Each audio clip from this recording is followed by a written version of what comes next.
feel I was benefiting anything by being a member of parliament that could keep me in parliament. You weren't benefiting? No, as an individual. I could benefit better. When I was in legal practice, I was benefiting better. Are we talking financial benefits?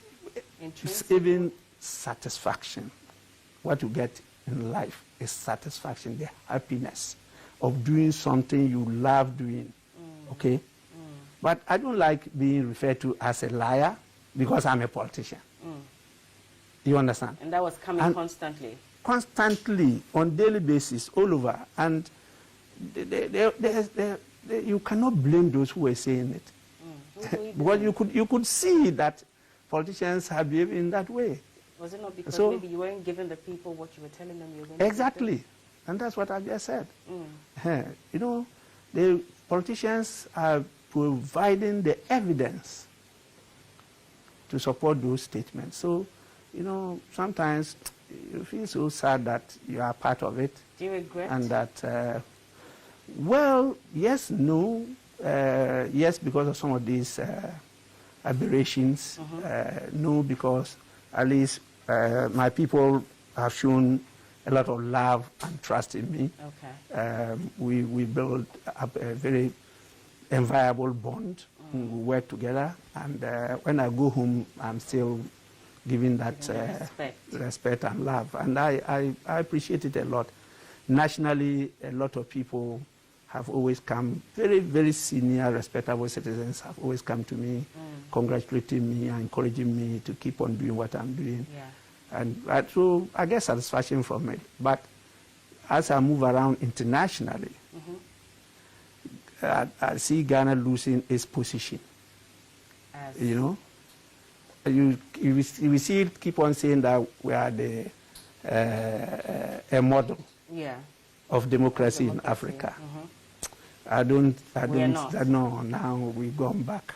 You know, would you want to be president to change some of these things? Because you did have presidential ambitions. Not only ambitions. I made an attempt. I contested to be a flag bearer. You know, but my delegates, the delegates of the NDC party decided that it was not time for me. And that they preferred His Excellency John Dramani Mahama Would you contest to again? me. I have not thought of that. I think that even usually when you are 60 and above, truly, to be frank with you, I would prefer to be in a position that you can share the experiences, the knowledge that you've accumulated, which could be termed wisdom, how to apply it. Because the position of presidency needs a sort of alertness of not only mind, but also of limbs. It needs some kind of vitality, vibrancy. It needs some kind of aura. You need to be able to excite and move people. You understand? That is my understanding of the charisma of leadership. You need to do that. So when you are 60 years and above, naturally you lose that shine. And so I don't think that 60 years and above should be running for presidency. Our president in a country like Ghana, the developing world, where you need more energy to be able to solve a lot of problems. You don't just, the wisdom comes from the elderly.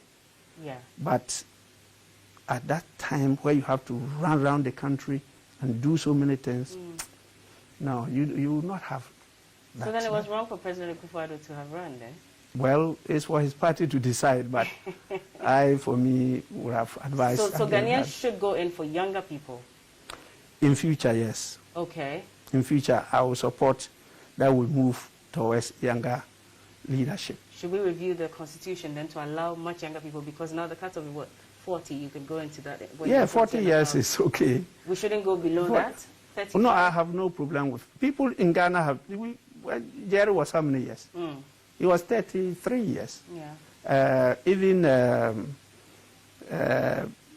Nkrumah was about quite young at 51 years, around 1951, before he became the leader of government business. And 52, he became the prime minister, you know, in 1952. Okay. So I think that we should go for younger generation and particularly we should give more room for our women to perform. It's very, very important. Very important. It's not because they are just the majority, but naturally, I think God has created women to be better managers than the men. If they should select a female flag bearer for the NDC, who would you go for, or who would you suggest? A flag bearer? Yes. Oh, it's too early in the day for me to start thinking about who should be. No. It's too who early are these now. women that you think? Well, what we have now is running mates. Very, very good material. Okay. I mean, I've known her for some time now. We were neighbors. Okay. And you think she more than qualifies to be the running mate. The majority leader did say when she was selected as the flag bearer, the running mate for the flag bearer, that God forbid, but if anything should happen to former President John Dramani Mahama if he becomes president, he doesn't see her occupying the position as president.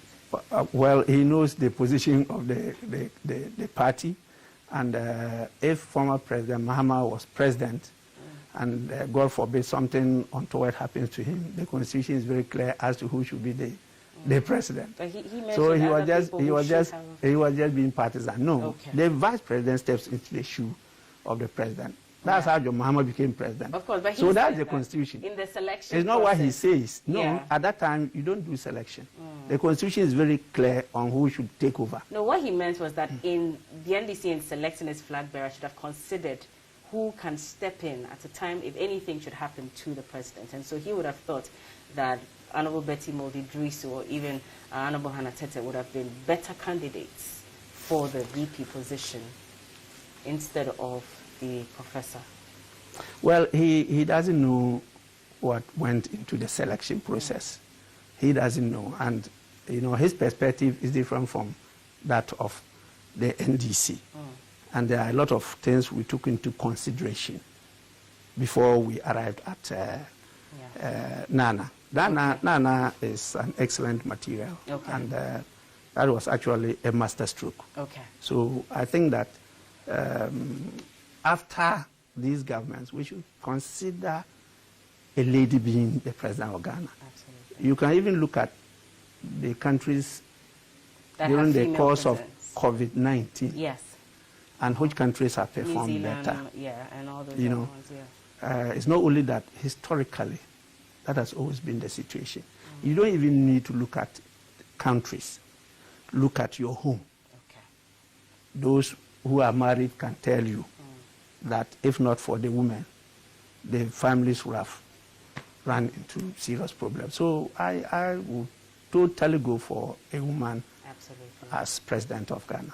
Well, finally, before I wrap up, I just want to ask you this. You talked about the manifestos being shopping lists. I mean, the most debated promises in the manifesto, the fact that the NDC says that they're going to legalize Okada, and, you know, that has generated a lot of conversation. Now, the NPP also did talk about postponing. That's not in the manifesto, by the way, but then just recently they mentioned that they were going to postpone the November 1 implementation of the Custom Amendments Act that was going to ban the importation of salvage vehicles into the country. And this also has generated a lot of conversations. Really, are these promises that we should be making at this time, especially looking at the issue of legalizing Okada in the 21st century? You see, these are policy proposals to handle some challenges we are meeting as a country. Those are not drivers of change. Okay, Okada has come to stay. There was an attempt to ban it. It was banned. And it has not succeeded. Okay, if you say it was done, it means it was banned. But there's a law that bans it. But who respects that law? You know, nobody. Apart from that, you see, the conditions in Accra are far different from the conditions in Brahabebemwe. You understand? And so when you're talking about a means of transport in Accra, you will be talking about some quality transport or Uber or Bolt or whatever. At Brahabebume, they may be talking about a bicycle Yeah. or a tricycle or a motorbike. Yeah. You understand? And so when you're taking a national proposal, when you're making an initiative, you have to take all this into consideration. Okay. Until we decide as a country that we're going to sacrifice some areas, the areas of public sector conditions of service, and now focus on public transport, where we can provide public transport to reach out to all these areas. It will be difficult for us not to make proposals like formalizing or legalizing Okada operations. Apart from just looking at the Okada, the way people look at it, but it's a very entrepreneurial area, that if we focus on, we could make a lot of gains. Okay. And that could reduce the accidents and the death rates. I hear people talk about these accidents and death rates. Yeah. They only talk about the Okada. They are not talking about the vehicles. No, well, they also give the general. If you look at the numbers, yeah. I was a minister for health. If you look at the numbers, the Okada ones are not more than the vehicular ones. Rather, the Okada deals 1, 2. The vehicular ones are huge numbers, and they come all over the country. You only read a few of the accidents in the country. That's what the papers are able to put together. But when you put them together, it's quite a huge number. In fact, for me, that's the #1 killer in the country. Vehicles? Yes. Okay. Vehicular accidents. And we need to look at it to reduce the cost implications to the nation. Okay. We spend a lot of money in the health sector because of these accidents. Okay. And so if there's a proposal to rationalize, to formalize, to legalize, and sanitize the operation of Okada vehicles, it's a welcome proposal. Okay. On the suspension of the Customs Amendment Act, I don't know what went into it, but it was like a knee-jerk reaction.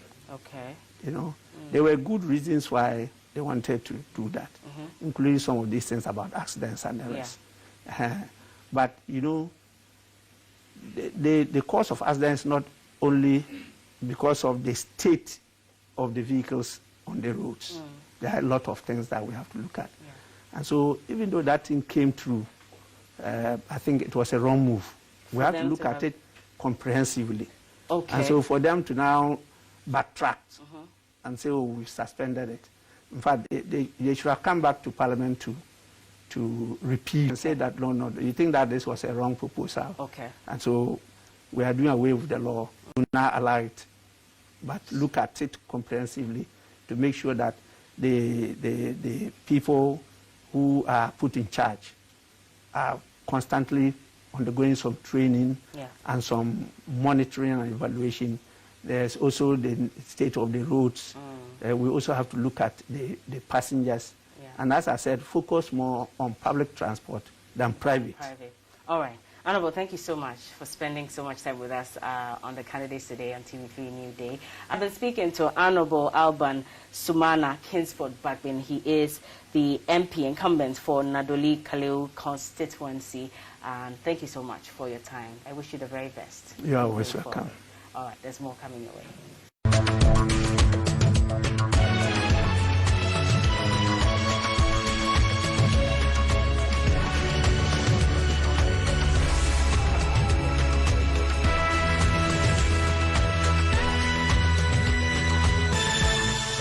La